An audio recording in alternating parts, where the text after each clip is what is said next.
প্রিয় দর্শক, আবারও চলে আসলাম নতুন একটি ভিডিও নিয়ে। ভিডিওটার থাম্বনেল দেখে নিশ্চয়ই বুঝতে পারছেন আজকের ভিডিওটা কোন টপিকের হতে চলেছে। ওমর অপু ভাই দুজনকে নিয়েই কিন্তু ভিডিওটা হতে চলেছে আজকের ভিডিওর। ওমর ভাই কিন্তু সঠিক জবাব দিয়েছে অপু ভাইকে। ভিডিও দেখলে বুঝতে পারবেন আসলে যে ওমর কীরকম ছেলে আর অপু ভাই কীরকম ছেলে। ভিডিওটা না দেখলে বুঝতে পারবে না। দর্শক চলো বেশি দেরি করবো না, ভিডিওটি দেখে আসা যাক আসলে ভিডিও কি হতে যাচ্ছে, তারপরে দুটো কথা আলোচনা করব। চলো। ওমরে হইলো আমার হাউয়া, হাউয়া বুঝো? ওমরে হইলো আমার হাউয়া। এবার ওমর লাইভে এসে প্রত্যেকটা মানুষকে কিন্তু জবাব দিয়ে দিছে। আপনারা আমারে অনেকে তো ওই যে ট্যাগ দিতে জবাব দেওয়া দরকার। ওমর আর কত আসবে? এটা কিছুই না। দেন মোস্ট অফ দা টাইম আমি কথা বলে কিছু ইগনোর বলে করে তাও নিলেও ওমর মাঝে কোনো মধ্যে কথাই কথাগুলা বলে একটু রিপ্লাই মানুষ করতে হয়। সহ্য মনে করেন আর আমি কত একটা ভুল করবে? করছি, এইদিকে আমার কেন আমার মার এটা লাগবে, আমার মা কি কোনো ভুল করছে? অনেকে অনেক কিছু বলছে, তারপর আমি কোনো সময় কারো মা বাজে নিয়ে কেন কথা রিপ্লাই বলবে? দিইনি। রিসেন্টলি যে কন্ট্রোভার্সি বা এই কেউ বলতে কন্ট্রোভার্সি পারবে না আগা যে মাথা এক বাংলাদেশে দুই ভিডিও টাইপের পপুলারিটি, যে একটা হলো ওমরের নেগেটিভ মাকে নিয়ে পপুলারিটি ভিডিও আর একটা হলো কেউ পজিটিভ বলতে পারবে না। পপুলারিটি। নেগেটিভ পপুলারিটিটারে মানুষ বেশি মনে রাখে কিসের জন্য? নেগেটিভ পপুলারিটিটা হয়তো প্রথম কিছুদিন প্রচুর গালাগালি, এটা সেটা হ্যান ত্যান, হুট করে দেখবেন কি ওই নেগেটিভ পপুলারিটিটা কেমন জানি পজিটিভ পপুলারিটিতে বদলাই গেছে। এই জন্য আমি রিসেন্ট কন্ট্রোভার্সি নিয়ে আসতেছি না, মানে এই জায়গায় অ্যাক্টিভিটিস দিলে না আমার শরম করবে। অনেকে বলে যে আমার আমি copy content, Indian content copy কইরা পপুলারিটি লাভ করছি। ভাই ভিডিওটা দেখো, কিছুই ধৈর্য ধরে না। মনে করো বুঝতে একজন পারবে একটা আসলে। কন্টেন্ট বানাইছে, বাংলাদেশে কেউ বানায় না, ওটা আমি বানাইছি। এইটাতে যদি কপি হয় ভাই, তো দুনিয়ার অর্ধেক জিনিসই কপি। আপনারা একটা জিনিস বুঝেন, আপনারা একজনকে 50টা গালি দিচ্ছেন, গালি দেওয়ার পরও সে ওই কাজটাই করতেছে যেই কাজের কারণে আপনার তারা গালি দিচ্ছেন। তাইলে সে কি চাইতেছে? সে চাইতেছিল আপনি 50টা গালি দেন, গালি দেওয়ার পরে তার কমেন্ট সেকশনটা ভারী হোক, 50 জন মানুষ তার গালি দিতে গেছে, তার ভিউটা বেশি হোক, 50টা ভিউ বাড়ছে।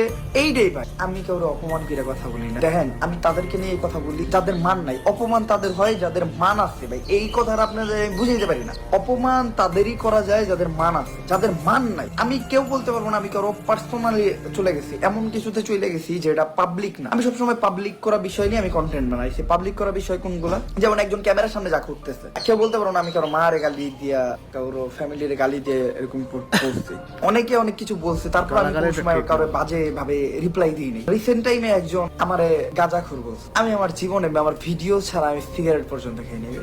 বিশ্বাসটা করে বেপ আছে না, বেপ, আমি বেপেও টান দিছি আমার ভিডিওর কোনো ফুটেজ নেওয়ার ক্ষেত্রে, মানে অনেক সময় ধোয়ার প্রয়োজন, এসব ক্ষেত্রে আমি আমার লাইফে কোনো সিগারেট ভিডিও করতে গেলে ভাই অনেক রকম অনেক কয়েকটা কিছুই কাজ ক্লিপে করতে দেখতে হবে। পারবেন, তাও আমি কারণ দেখবেন টানি না। আমি ঠিক আছে, আগুন জ্বলানো আছে কিন্তু আমি টানি না। এইরকম একটা ইলেকশন দেওয়া ঠিক ঠিক না। আর আমি যদি কোনোদিন কাউরে গাঁজা করবো বলে থাকি, আপনারা যদি একটু তার ব্যাকগ্রাউন্ড চেক করেন দেখবেন সে গাঁজা না আর অন্য কিছু অনেক কিছু খায়। তো আমি কোনো সময় ভাই, আমি কোনো সময় আমি এমন কিছু নিয়ে কথা বলি না যেটা সে করে নাই। এজন্য আমি কিন্তু রিসেন্ট টাইমে অনেক কম কথা বলি। হ্যাঁ, রিসেন্ট টাইমে আমার অ্যাক্টিভিটি দেখবেন শুধুমাত্র আমার নিয়ে, তারা রোস্ট করতেছে তাদের কোনো প্রবলেম নাই। আমি যখন একটা কথা কই ওই জায়গায় সবার অ্যাক্টিভিটি দেখবেন। কিসের জন্য দেখবেন জানেন? আমি যখন কথা কই আমার একটা ভালো অডিয়েন্স বেস আছে, টক্সিক অডিয়েন্স যা কয় মানুষ, যখন এই ধরনের অডিয়েন্স ওই জায়গায় অ্যাক্টিভ হয়ে যায়, তখন তারা যখন দেখে যে আপনারা 50টা গালি তাদেরকে দিতে দিতেছেন, তখন তারা ওই জায়গায় অ্যাক্টিভিটিস করে। ভাই আপনার গালি দিতে যাইেন না কাউরে। আর আমি রোস্টার ভাইদের একটা জিনিস সবসময় রিকোয়েস্ট করি, ভাই আপনারা যারা তারা নিয়ে আপনার যে কোনো একটা টপিক নিয়ে কথা কই না ভাই। ভাই রোস্টার আমি মনে করি ভাই বাংলাদেশ আসলে এই জিনিসটার ভ্যালু নাই। আমি কিসের জন্য রোস্টিং কন্টেন্টের ফ্যান? এশিয়ার সবচেয়ে বড় রোস্টার কেডা? ক্যারিমিনাতি।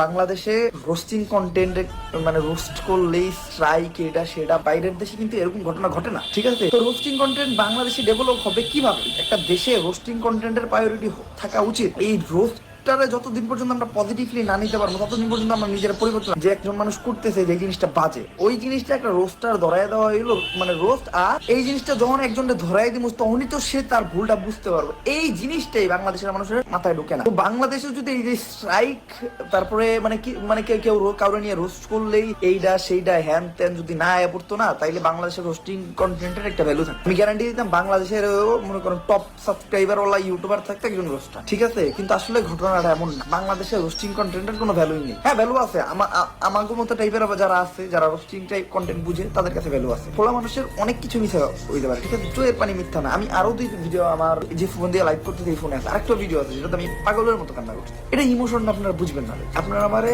অনেকে তো ওই যে ট্যাগ দিতেছে, মা ব্যবসায়ী, হ্যান ব্যবসায়ী, ভাই এটা কিছুই না। 2 দিন পরে দেখবেন কি তাদের এই ট্যাগ থেকে মানুষ তাদের শুধু গালাগালি করতেছে। তাদেরকে গালি দিয়েন না। আমি একটা জায়গায় একটা ভিডিও ছাড়ছি, তাতেই যদি এত প্রবলেম থাকে, আমি একটা ভিডিও যে আজ তাও ভিডিওটা আমি ছাড়ছি ফেসবুকে, যে জায়গায় সবচেয়ে কম ফলোয়ার। এখন আমার আম্মু শুধুমাত্র আমার ব্লগ দেখে আর হলো আমার ফেসবুক পেজটা দেখে। আমি তখন আছি নেপালে, হয়তো বাসায় আসলে আমি আম্মুর ভিডিওটা দেখতে পারতাম, বাট আমার মনে হয়েছে যে না, আমি মানে আবেগে আবেগে ছেড়ে দিচ্ছি, ঠিক আছে? তো এটা নিয়ে এত ইস্যু করার দরকার নাই। মনে করেন আমি একটা ভুল করছি, এইদিকে আমার কেন আমার মায়ের এটা লাগবে? আমার মা কি কোনো ভুল করছে? আমি হয়তো আমার ওই ভিডিওতে আবেগে বলছিলাম, আমি আসলে ভিডিওটা দ্বিতীয়বার ভুল দেখার করবো কোনো আমি। ই করি নাই, আমার মা নিয়ে খারাপ লাগে। কেন কথা আপনারা আমার নিয়ে মজা নেন, কিন্তু মজার ভিতরে মানানিটাই নেন না। আমি একটা কথা কইছিলাম, হয়তো কথাটা আপনারা ফাইজলাম হিসেবে নিয়েছেন। দর্শক, ওমরের কথা তো শুনলে তো আসলে ওমর খুবই ভালো ছেলে।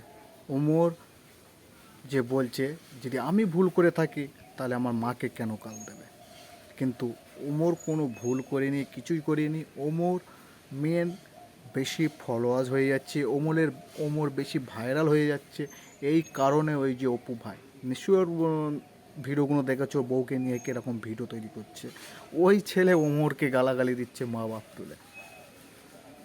নিজেই বউ নিয়ে চামড়ার ব্যবসা করছে, আবার সে আবার তাকে মার তুলনা করছে। কেউ বলতে পারবে আজ পর্যন্ত যে ওমর কোনো ভিডিও তার মাকে নিয়ে এসে ভিডিও করেছে? কেউ বলতে পারবে না আজও। যদি বলতে পারে আমার কমেন্টে আসলে জানিয়ে দিন। কোন ভিডিওয় কেউ দেখাতেও পারবে না, এটা আমি বলছি।